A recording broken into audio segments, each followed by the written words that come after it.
Salam dostlar, hər birinizi xoş gördük. Bugün yenidən məktəb psixoloqlarının işə qəbul imtahanlarında düşə biləcək suallardan birini müzakirə edəcək və məktəbdə psixoloji xidmətin təşkili ilə bağlı bəzi məsələləri öyrənməyə çalışacağıq. Sualımız məktəbdə psixoloji xidmətin sənədləşmə fəaliyyəti ilə əlaqədardır və biz bilirik ki, məktəbdə çalışan psixoloq üç növ sənədləşmə fəaliyyətini həyata keçirir və o öz fəaliyyətini belə desək, bu üç növ sənəd üzərində reallaşdırır. Bunlara aiddir normativ sənədlər, təşkilati sənədlər və xüsusi sənədlər.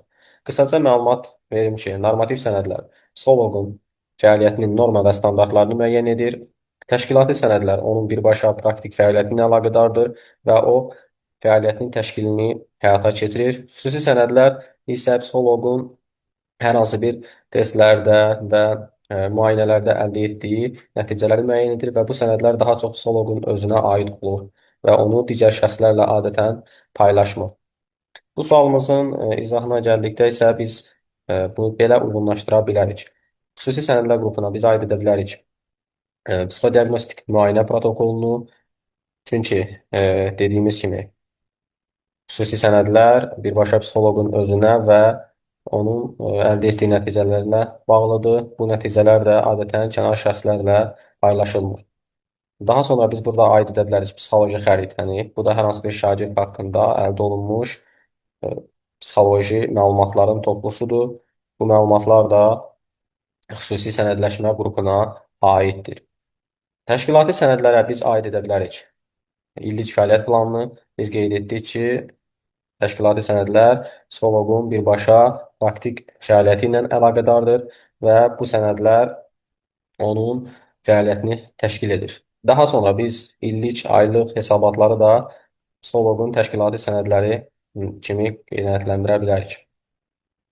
Normativ sənədlər dediyimiz kimi psixoloqun norma və standartlarını müəyyən edir. Buna biz psixoloji yardım haqqında qanunu əlavə edə bilərik. Eyni zamanda uşaq hüquqları haqqında qanunlar, BMT-nin və ümumən beynəlxalq hüquqi normalarına aid qanunlar, həmçinin e, bir çox psixoloji xidmətin təşkili ilə bağlı əsasnamələr də normativ sənədlər qrupuna aiddir. Biz bunları normativ sənədlərə aid edə bilərik. Deməli, sualımızın cavabına gəldikdə isə 1 BY, yəni xüsusi sənədlər qrupuna aiddir. Müayinə protokolu və psixoloji xəritə.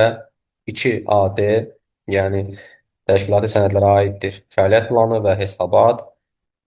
Normativ sənədlər qrupuna isə psixoloji yardım haqqında qanun aiddir. Sualımızın düzgün cavabı B variantı. Bugünkü suallarımızda biz məktəbdə psixoloji xidmətin sənədləşmə fəaliyyəti ilə əlaqədar sualla tanış olduq. Dinlədiyiniz üçün təşəkkür edərəm.